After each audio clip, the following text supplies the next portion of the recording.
ونسلم على رسوله الكريم اما بعد فاعوذ بالله من الشيطان الرجيم بسم الله الرحمن الرحيم يا ايها الناس قد جاءكم برهان من ربكم صدق الله العظيم وصدق رسوله النبي الكريم ان الله وملائكته يصلون على النبي یا ایہا الذین آمنوا صلوا علیہ وسلموا تسلیما. محبت سے درود و سلام پڑھ لیجئے. الصلاۃ والسلام علیک یا سیدی یا رسول اللہ وعلی آلک واصحابک یا حبیب اللہ. الصلاۃ والسلام علیک یا سیدی یا نبی اللہ وعلی آلک واصحابک یا نور اللہ. خشک شاخوں کو وہ تازہ گلاب دیتے ہیں، عہد پیری کو وہ پھر سے شباب دیتے ہیں. پڑھ لے درود غفلت نہ کر خدا کی قسم، تیرے سلام کا وہ اب بھی جواب دیتے ہیں. محبت سے ایک بار پھر پڑھ لیجئے. الصلاۃ والسلام علیک یا سیدی یا رسول اللہ وعلی آلک واصحابک یا حبیب اللہ. توحید و رسالت کی خاطر ہم ہر باطل سے ٹکرائیں گے. ہم فکر مدینہ کا پرچم ہر چوٹی پہ لہرائیں گے. معبود فقط ہے ایک خدا، مسجود فقط ہے ایک خدا. ہم الا اللہ کی صداؤں سے سینوں کو پھر گرمائیں گے. تعظیم نبی کا سنتے ہی جنہیں سوزش سی ہو جاتی ہے. تعظیم نبی کا سنتے ہی جنہیں سوزش سی ہو جاتی ہے. ہم ان کج فکر خطیبوں کو راز توحید بتائیں گے. اللہ جل جلالہ وعم نوالہ وعظم شانہ واتم برہانہ کی حمد و ثنا کے بعد نبی اکرم شفیع معظم صلی اللہ تعالی علیہ وآلہ وسلم کی بارگاہ عالیہ میں درود و سلام عرض کرنے کے بعد التجا ہے اللہ رب العزت درست بیان کرنے کی توفیق عطا فرمائے، سن سنا کر اس پر عمل پیرا ہونے کی توفیق عطا فرمائے. معزز و محترم سامعین و ناظرین، سٹیج پر اور پنڈال میں تشریف فرما جملہ علماء کرام، عوام اہل سنت، سٹیج پر تشریف فرما شیخ الحدیث و تفسیر حضرت علامہ مولانا مفتی محمد حسن علی رضوی صاحب دامت برکاتہم العالیہ، جملہ علماء اہل سنت، مشایخ اہل سنت، ہر ایک کا نام لینے سے مقاصر ہوں. اللہ رب العزت ہمارا آنا، بیٹھنا، سننا، سنانا اپنی پاک بارگاہ میں قبول و منظور فرمائے.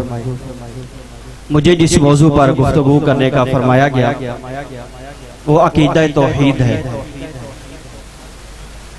عقیدہ توحید کے دلائل دینے سے پہلے چند ضمنی ابحاث ہیں جن کا احاطہ کرنا یا جن کا ادراک کرنا یا جن کو سمجھنا عقیدہ توحید کے لحاظ سے بہت ضروری ہے. ورنہ اس کائنات میں جس چیز کی طرف بھی آپ دیکھیں گے وہ اللہ رب العزت کی وحدانیت کی گواہی دیتی نظر آئے گی. آپ انسانوں کو دیکھ لیں، جنات کو دیکھ لیں یا کائنات کی کوئی بھی چیز دیکھ لیں، جب بھی آپ اس کے بارے میں غور و فکر کریں گے وہ چیز اللہ رب العزت کی وحدانیت کی گواہی دیتی ہوئی نظر آئے گی. امام فخر الدین رازی رحمۃ اللہ تعالی علیہ ان کے والے سے واقعہ کتابوں میں موجود ہے. جب آخری وقت آیا نا، شیطان آ گیا، کہنے لگا فخر الدین رازی اللہ رب العزت کی وحدانیت کی تیرے پاس دلیل کیا ہے؟ امام فخر الدین رازی رحمۃ اللہ تعالی علیہ آپ نے ایک دلیل دی. آگے بھی شیطان تھا جس کے پاس علوم کے سمندر موجود ہے، اس نے اس دلیل کو رد کر دیا، توڑ کر دیا. مختلف روایات ہیں، آپ ایک کے بعد ایک دلیل دیتے رہے، ایک کے بعد ایک دلیل دیتے رہے۔ امام فخر الدین رازی رحمۃ اللہ تعالی علیہ، ویسے یہ ایک اور بزرگ کے حوالے سے بھی موجود ہے، ان کے جو پیر و مرشد تھے نا، وہ بڑی دور بیٹھے ہوئے وضو فرما رہے تھے۔ انہوں نے فرمایا، ادھر سے بیٹھے آواز دیا، فخر الدین اس مردود کو کہہ کہ میں بغیر دلیل کے اللہ رب العزت کو ایک خدا مانتا ہوں۔ عقیدہ توحید کے اوپر اگر کوئی دلیل نہ بھی موجود ہو تب بھی اس کائنات کو بسنے والی مخلوق پر لازم ہے کہ اللہ رب العزت کے علاوہ ہر قسم کے معبودان باطلہ کی نفی کر دے۔ کوئی ایک بھی دلیل موجود نہ ہو، پھر بھی اللہ رب العزت نے جو ہمیں عقل و شعور عطا فرمایا ہے، اس لیے تو امام اعظم ابو حنیفہ رضی اللہ تعالیٰ نے فرمایا تھا کہ ہماری ہدایت اور ہماری رہنمائی کے لیے انبیاء کرام علیہ السلام کا مبعوث فرمانا یہ اللہ رب العزت کا کرم تو ہے، لیکن یہ چیز اللہ رب العزت پر لازم نہیں ہے۔ ہماری ہدایت، ہماری رہنمائی کے لیے، ہمیں صراط مستقیم پر گامزن کرنے کے لیے اگر اللہ رب العزت کوئی خدا اور کوئی رسول، کوئی پیغمبر نہ بھی بھیجتا، تب بھی انسانوں پر ان کی جو عقل ہے اس کو استعمال کرتے ہوئے یہ لازم تھا کہ اللہ رب العزت کی ذات کا اقرار کریں، اللہ رب العزت کی توحید پر، وحدانیت پر بے شمار دلائل موجود ہے۔ لیکن بدقسمتی یہ ہے کہ ہمارے اس معاشرے کے اندر جس چیز کو توحید کے لیے معیار بنایا گیا ہے نا، یعنی جس چیز کو اللہ رب العزت کی الوہیت کے لیے معیار بنایا گیا ہے، وہ کیا ہے؟ مشکل کشا ہونا، حاجت روا ہونا، دستگیر ہونا، پریشانیوں کو دور کرنا۔ بدقسمتی یہ اب یہ چیزیں اللہ رب العزت کی توحید کے لیے معیار ہے یا اللہ رب العزت کی الوہیت کے لیے معیار ہے، اس کے اوپر تم آگے چل کے گفتگو کرتا ہوں نا۔ کیا اس چیز کو معیار بنانا ٹھیک ہے کہ اللہ رب العزت مشکل کشا ہے لہذا دلیل مل گئی؟ اگر اللہ رب العزت حاجت روا ہے، اگر یہ یقیناً ہے، لیکن اگر یہ چیز موجود ہو تو کیا صرف اس چیز کو اللہ رب العزت کی توحید کی دلیل بنایا جا سکتا ہے؟ اگر اللہ رب العزت کی ایک صفت قرآن و سنت میں موجود ہے کہ یہ اللہ رب العزت کی شان ہے، تو کیا اس چیز کو لے کر اس چیز کو اللہ رب العزت کی توحید کی دلیل بنایا جا سکتا ہے؟ اس چیز کے اوپر ہم گفتگو کرتے ہیں نا، ایک چیز سمجھ لیں، اس کے بعد دلائل کا سلسلہ شروع کرتے ہیں۔ اللہ رب العزت کی جو الوہیت کی دلیل ہے نا، خدا ہونے کی دلیل ہے، یعنی ایک انسان اللہ رب العزت کی توحید کا انکار کرنے والا کب ہوتا ہے؟ کسی بندے کے اوپر مشرک ہونے کا فتویٰ کب لگ سکتا ہے؟ اس کے لیے دو چیزیں، اللہ رب العزت واجب الوجود ہے۔ واجب الوجود کا آسان ترین مطلب اور مفہوم پتہ ہے کہ وہ ذات جس کا وجود ضروری ہو، جس کا نہ ہونا یا محال ہو، ناممکن ہو۔ اگر کوئی بندہ اللہ رب العزت کی ذات کے علاوہ اللہ رب العزت کی مخلوق بھی سے کسی بھی ذات کے اندر اس صفت کا اقرار کرتا ہے نا کہ اللہ تعالیٰ کے علاوہ یہ بندہ، یہ ذات، یہ نبی، یہ رسول، یہ پیغمبر، یہ ولی، کوئی بھی بندہ اگر کوئی بندہ یہ کہتا ہے کہ اللہ کے علاوہ یہ بھی واجب الوجود ہے، اس وقت وہ بندہ مشرک ہو جاتا ہے۔ اس وقت وہ بندہ اللہ رب العزت کی توحید کا، اللہ رب العزت کی وحدانیت کا انکار کرنے والا ہو جاتا ہے۔ دوسری چیز یہ ہے، ایک تو یہ نا اللہ رب العزت واجب الوجود ہے۔ اللہ رب العزت کیا ہے؟ بولیے نا، عقیدہ سمجھانا ہے آپ کو۔ اللہ رب العزت کیا ہے؟ ابھی نہیں سمجھ۔ اللہ رب العزت واجب الوجود ہے۔ کیا ہے؟ اگر کوئی بندہ مخلوق میں سے کسی بھی ذات کے اندر اس صفت کو مانتا ہے کہ یہ بھی واجب الوجود ہے، اس وقت وہ بندہ اسلام کے راستے سے ہٹ جاتا ہے، اس وقت وہ بندہ اللہ رب العزت کی وحدانیت کا، اللہ رب العزت کی توحید کا انکار کرنے والا ہو جاتا ہے۔ اب یہ مسئلہ بڑا سمجھنے والا ہے۔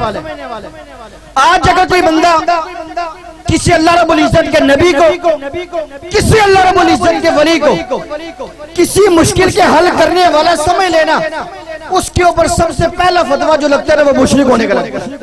یہ بندہ مشرک ہو گیا۔ اور مشرک ہونا اتنا آسان ہے، مشرک ہونے کا فتویٰ لگانا یہ اتنا آسان ہے۔ یہ اللہ رب العزت کا قرآن ہے، میں بھی 20 آیات کروں گا اس قرآن سے۔ اللہ رب العزت کی ایک شان ہے، اللہ رب العزت نے خود فرمائی ہے کہ یہ میری شان ہے، لیکن اسی قرآن کے اندر اللہ رب العزت دوسرے مقام پر وہی شان اپنے برگزیدہ بندوں کے لیے بھی بیان فرماتا ہے۔ اور یہ قرآن شرک کی تعلیم دے سکتا ہے۔ اگر کوئی صفت اللہ رب العزت کی ذات میں پائی جائے اور وہ صفت اللہ رب العزت کے ساتھ خاص نہ ہو، اس کا اطلاق مخلوق پر ہو سکتا ہے، اور اس چیز کی دلیل یہ اللہ رب العزت کا قرآن ہے۔ اب اگر کوئی بندہ اللہ کی ذات کے علاوہ کسی کو واجب الوجود مانتا ہے نا، وہ بندہ مشرک ہو جاتا ہے۔ دوسری چیز یہ ہے جس کی وجہ سے انسان اللہ رب العزت کی توحید کا انکاری ہو جاتا ہے، وہ ہے مستحق عبادت کسی کو جاننا، کسی کو عبادت کے قابل جاننا، کسی کو عبادت کا مستحق جاننا۔ اب وہ چاہے اللہ رب العزت کا نبی ہو، کوئی امتی بندہ یہ سمجھے کہ اللہ رب العزت کا معاذ اللہ نبی عبادت کے مستحق ہے، وہ بندہ مشرک ہو جائے۔ یہ دو وہ چیزیں ہیں کہ اگر ان میں سے کسی ایک چیز کے اندر بھی بندہ ڈگمگا گیا، اس بندے کا ایمان ختم ہو جائے۔ اب ان دو چیزوں کو لے کر آپ دنیا کے ہر مسئلے کے اوپر اپلائی کریں۔ اگر کوئی بندہ اللہ رب العزت کے کسی نبی کو، اللہ رب العزت کے کسی ولی کو کسی ایسی شان کا مظہر سمجھتا ہے کہ جو شان اللہ رب العزت کی بھی ہے اور وہ چیز اللہ رب العزت کے ساتھ خاص نہیں ہے، اس وقت وہ بندہ مشرک نہیں ہو سکتا۔ آج ہمارے معاشرے میں جن لوگوں نے توحید کا معیار یہ بنایا ہے نا، حاجت روا ہونا، مشکل کشا ہونا، داتا ہونا، مولا ہونا، ولی ہونا، ناصر ہونا، یہ چیزیں الوہیت کے لیے معیار نہیں ہے۔ اللہ رب العزت کا قرآن بتاتا ہے ایک یہ چیز ہے۔ امام اعظم ابو حنیفہ رضی اللہ تعالیٰ عنہ سے نا اس حوالے سے سوال کیا گیا، تو امام اعظم ابو حنیفہ رضی اللہ تعالیٰ عنہ نے جو اللہ رب العزت کی توحید پر تقریر فرمائی نا، وہ بڑی ایمان افروز ہے۔ سامنے پورا جتھے کا جتھا آیا ہوا تھا، اللہ رب العزت کی ذات پر اعتراض کیا۔ امام صاحب نے فرمایا کیا کوئی بندہ یہ تصور کر سکتا ہے؟ فرمایا دیکھیں دو دریا جاری ہیں کوفہ اور بصرہ میں، فرمایا کوئی بندہ یہ کہہ سکتا ہے کہ ایک درخت تھا، وہ دریا کے کنارے کھڑا تھا، وہ درخت گرا پانی کے اندر، اس کے ٹکڑے ٹکڑے ہوئے، خود ہی اس کے پھٹے بن گئے، خود ہی ان پھٹوں کے اندر کیلیں لگ گئے، خود ہی اس کا ڈیزائن بن گیا، اور وہ خود ہی وہ جو کشتی بنی اس نے بندوں کو اپنے اندر بٹھایا اور وہ کشتی چلنا شروع ہو۔ یہ ایسا ہو سکتا ہے؟ انہوں نے کہا نہیں۔ فرمایا جب ایک کشتی خود بخود نہیں بن سکتی تو ساری کائنات کا نظام خود بخود کیسے چل سکتا ہے؟ تو اس لیے میں نے شروع میں کہا تھا اس کائنات کے اندر آپ جس چیز کی طرف بھی دیکھیں گے وہ چیز آپ کو اللہ رب العزت کی وحدانیت اور اللہ رب العزت کی توحید کی گواہی دیتی نظر آئے گی۔ امام شافعی رحمۃ اللہ تعالی علیہ سے اس حوالے سے سوال کیا گیا تو امام شافعی رحمۃ اللہ تعالی نے فرمایا اگر اللہ رب العزت کی توحید کو سمجھنا ہے نا تو ایک مثال کے ذریعے سمجھ لو۔ فرمایا ایک شہتوت کا پتہ ہوتا ہے، شہتوت کا پتہ ہوتا ہے، اس کو دنیا کا ہر جانور کھاتا ہے۔ آسان ترین انداز میں سمجھانے لگا ہوں، بکری بھی کھاتی، ہرن بھی کھاتا ہے، بیل گائے بھینسیں یہ بھی کھاتی، لیکن کیا ہر کسی کے دودھ کی تاثیر ایک جیسی ہے؟ کیا ہر جانور کے گوشت کی تاثیر ایک جیسی ہے؟ نہیں ہو سکتا۔ تو یہ پوری کائنات کا نظام چلانے والا کون ہے؟ اسی طرح ایک امام سے پوچھا گیا کہ اللہ رب العزت کی ذات و توحید کو سمجھنا ہے تو کیسے سمجھے؟ تو امام صاحب نے فرمایا اگر اللہ کی ذات کو سمجھنا ہے نا تو بلا تشبیہ اس طرح سمجھے جس طرح ایک زبان ہے۔ فرمایا پوری دنیا کے اندر بسنے والے انسان ہیں، اب یہاں پر بھی جتنے افراد موجود ہیں، کچھ لوگ پنجابی، کچھ لوگ اردو بولنے والے، کچھ لوگ دیگر زبانیں بولنے والے، اس دنیا کے اوپر دیکھے ہزاروں کی تعداد میں زبانیں بولنے والے افراد موجود ہیں، لیکن زبان تو ایک ہی ہے بھائی۔ سب کے منہ کے اندر جو زبان ہے وہ تو ایک جیسے گوشت کا لتھڑا ہے نا، ایک جیسے ٹکڑا ہے جو بولنے کی طاقت رکھتا ہے، جس کو اللہ رب العزت نے بولنے کی طاقت عطا فرمائی ہے، الفاظ کی ترجمانی بیان کرنے کی طاقت عطا فرمائی ہے۔ تو امام صاحب نے فرمایا جب ایک زبان سب کے گوشت ایک جیسے، لیکن پوری دنیا میں گھوم کے دیکھو ہر زبان ایک جیسی نہیں ہے، یار یہ ساری چیزوں کا پیدا کرنے والا کون ہے؟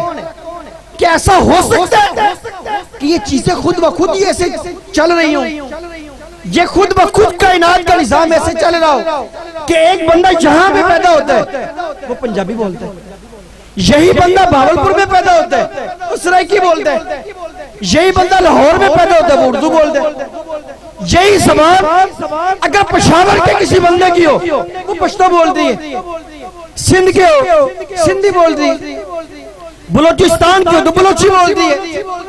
ان ساری زبانوں کے اندر بولنے کے مختلف لہجے پیدا کرنے والی ذات کس کی ہے؟ بتائے نا، یہ زبانوں کے لہجے تبدیل کرنے والی، بولنے کی قوت عطا فرمانے والی یہ ذات کس کی ہے؟ یہ اللہ رب العزت کی ذات ہے۔ تو اللہ رب العزت کی توحید اور وحدانیت کے اوپر اگر کوئی دلیل موجود نہ بھی ہونا تو اس کائنات کے اندر بسنے والی اور رہنے والی اور اس کائنات کے اندر موجود ہر چیز یہ اللہ رب العزت کی توحید اور وحدانیت کی گواہی دینے والی ہے۔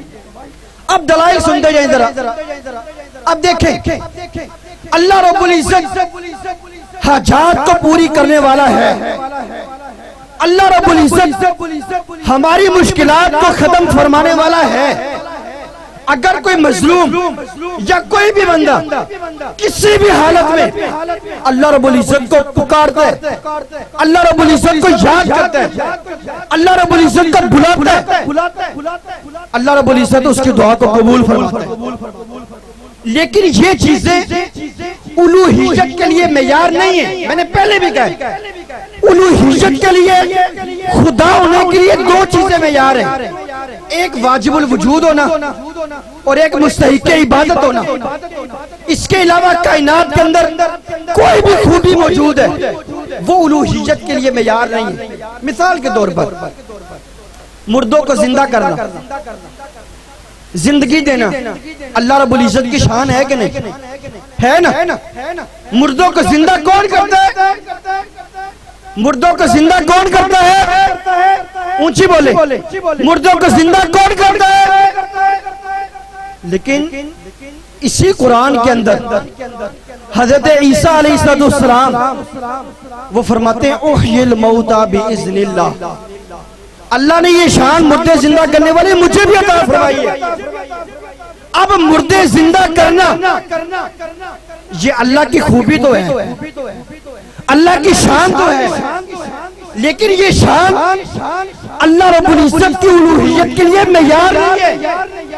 اگر یہ خوبی اللہ کی ذات کی، اللہ کی توحید کے لیے معیار ہوتی تو مخلوق کے اندر یہ شان کبھی نہ پائی جائے۔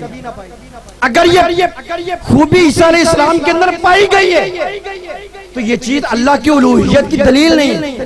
یعنی ایسا نہیں ہو سکتا, آسان انداز میں سمجھ لیں, ایسا نہیں ہو سکتا کہ جس ذات کے اندر یہ شان پائی جائے وہ خدا بن جائے. انہی چیزوں کو تو لے کر عیسائیوں نے کہا تھا کہ عیسیٰ علیہ السلام خدا کے بیٹے یا خدا ہیں, لیکن نہیں, یہ چیز اللہ رب العزت کی الوہیت کے لیے معیار نہیں ہے. اسی طرح اللہ رب العزت قرآن مجید میں ارشاد فرماتا ہے فَاللَّهُ هُوَ الْوَلِيُّ وَهُوَ يُحْيِي الْمَوْتَى. اللہ ہی ہمارا ولی ہے. ہمارا ولی کون ہے؟ ہمارا ولی کون ہے؟ وَهُوَ يُحْيِي الْمَوْتَى. اور اللہ کی ذات وہ ذات ہے جو مردوں کو زندہ فرمانے والی ہے. لیکن یہ مردے اسی قرآن کے اندر ہے, یہ مردے تو عیسیٰ علیہ السلام نے بھی زندہ فرمائے ہوئے, تو یہ شان اللہ کی الوہیت کے لیے معیار نہیں. اسی طرح اللہ فرماتا ہے فَاللَّهُ هُوَ الْوَلِيُّ. ہمارا ولی کون ہے؟ اب ولی کون ہے؟ اللہ. لیکن اسی قرآن کے اندر 11ویں پارے کے اندر اللہ رب العزت فرماتا ہے الا ان اولیاء اللہ لا خوف علیہم ولا هم يحزنون. اللہ کے تو بے شمار ولی ہیں, ایک ہی لفظ ہے, اسی لفظ کا اطلاق اسی قرآن کے اندر اللہ رب العزت اپنی ذات کے لیے بھی فرماتا ہے, اور اسی قرآن کے اندر اللہ تعالیٰ فرماتا ہے الا ان اولیاء اللہ, میرے تو بے شمار ولی ہیں, اور میرے جتنے بھی ولی ہیں نا ان کے اوپر کسی قسم کا کوئی خوف نہیں.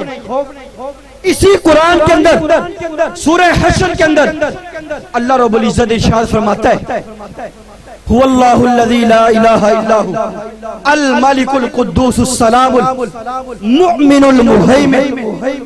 اس آیت کے اندر اللہ رب العزت ارشاد فرماتا ہے مومن کون ہے؟ اللہ.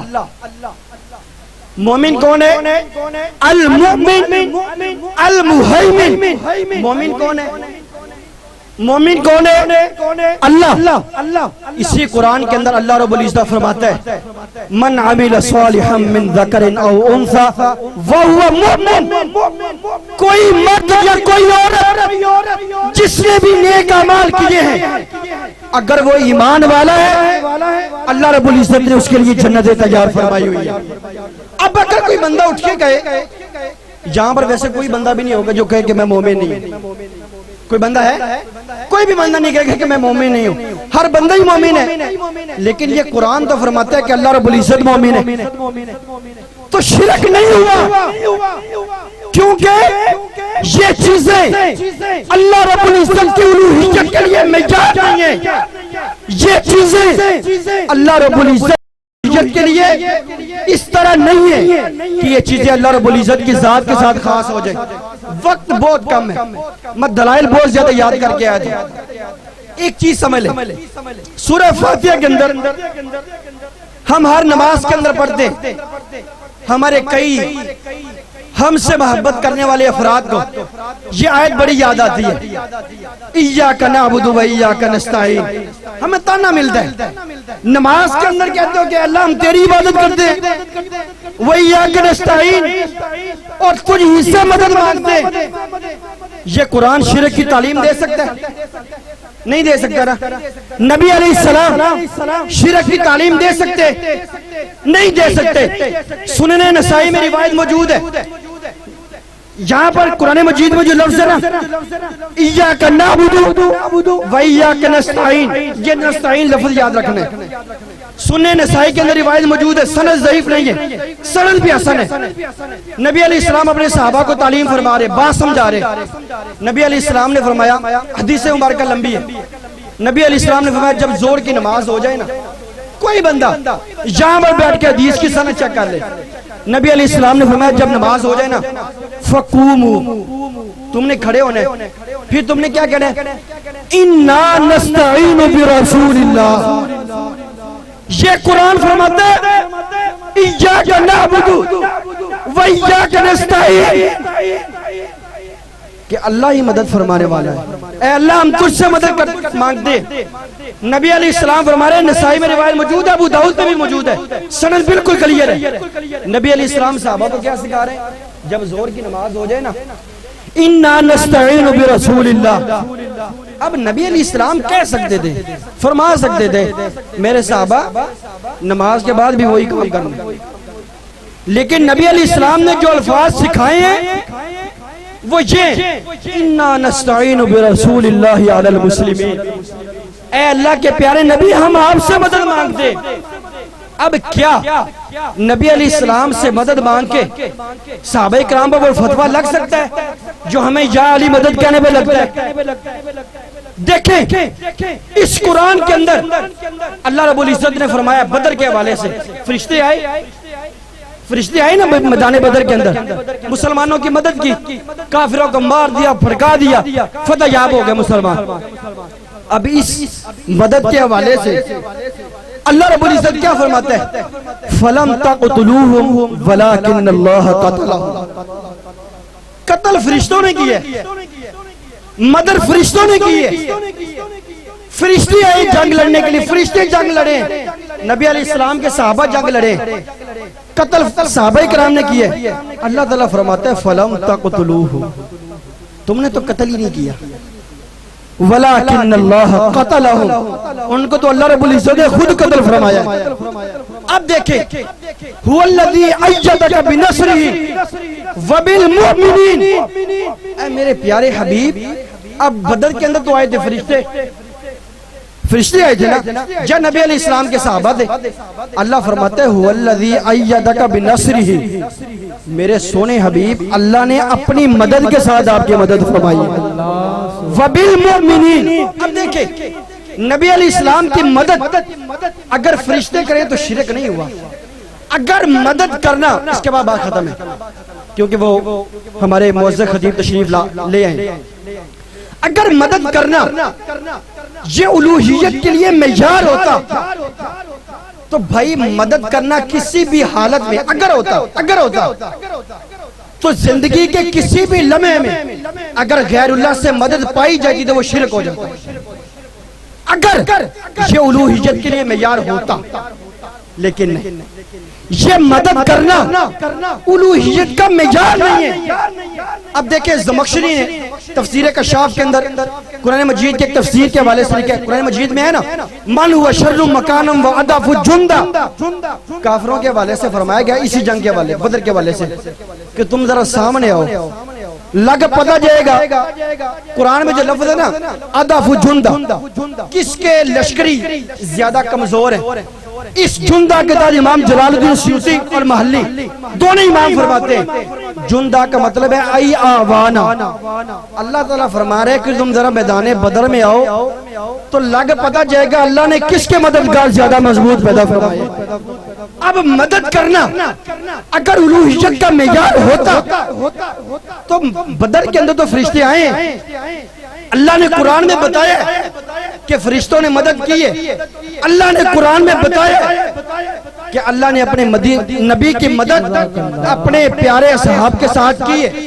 اب دیکھیں اگر یہ الوہیت کا معیار ہوتا نا تو جب بھی یہ مسئلہ پایا جاتا، یہ مدد غیر اللہ سے پائی جاتی، بندہ مشرک ہو جاتا، لیکن مدد کرنا اللہ کی الوہیت کے لیے معیار نہیں ہے۔ الوہیت کے لیے دو چیزیں آج ہمارے معاشرے میں، آج جس طرح ہم مظلوم ہیں نا، میں اپنے عقیدے کی وضاحت میں اللہ کا قرآن پڑھ رہا ہوں، میں نے کسی کے اوپر کوئی ہٹ نہیں کیا، لیکن بہت ساری کمزوریاں ہمارے اندر بھی موجود ہیں۔ ہم اگر مظلوم ہیں تو ہمیں عقیدہ توحید کے حوالے سے اپنے دامن کو مزید صاف کرنے کی ضرورت ہے۔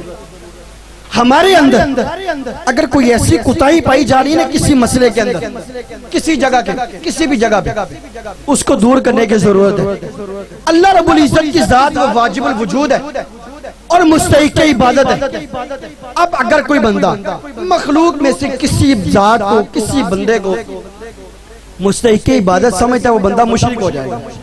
کسی بندے کو مستحق عبادت سمجھ کے اس کو سجدہ کرتا ہے، وہ بندہ مشرک ہو جائے گا۔ لیکن اس کا مطلب یہ نہیں ہے کہ اگر آپ اس کو مستحق عبادت نہ سمجھے تو آپ اس کو سجدے کرنا شروع کر دیں.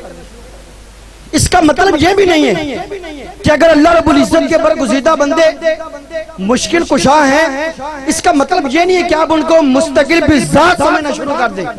اس لیے تو شاہ ولی اللہ محدث دہلوی نے ایاک نعبد و ایاک نستعین کی تفسیر کے اندر لکھا ہے اگر کوئی بندہ مخلوق میں سے کسی نبی کو بھی کسی ولی کو بھی اللہ سے تعلق رکھے بغیر، اللہ کی ذات کا مظہر سمجھے بغیر اگر مستقل بذات سمجھتا ہے، وہ بندہ حرام کام کا مرتکب ہے، اور اس بندے کے اوپر جو فتویٰ لگے گا نا وہ مشرک ہونے کا لگے گا.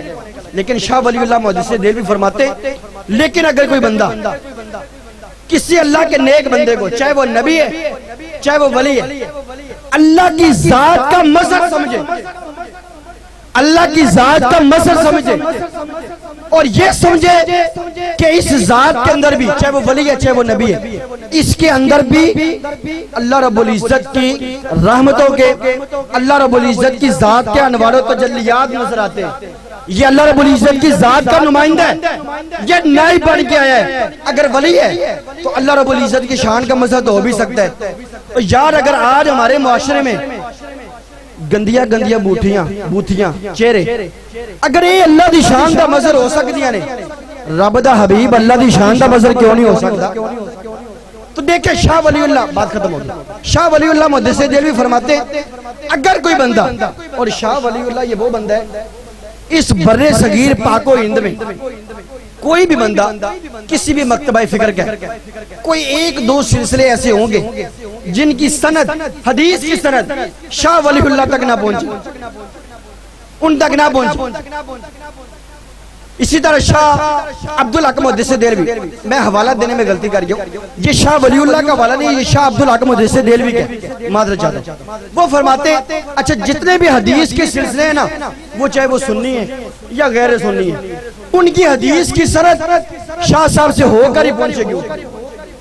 شاہ صاحب ایاک نعبد و ایاک نستعین کی تفسیر میں پتہ کیا فرماتے ہیں؟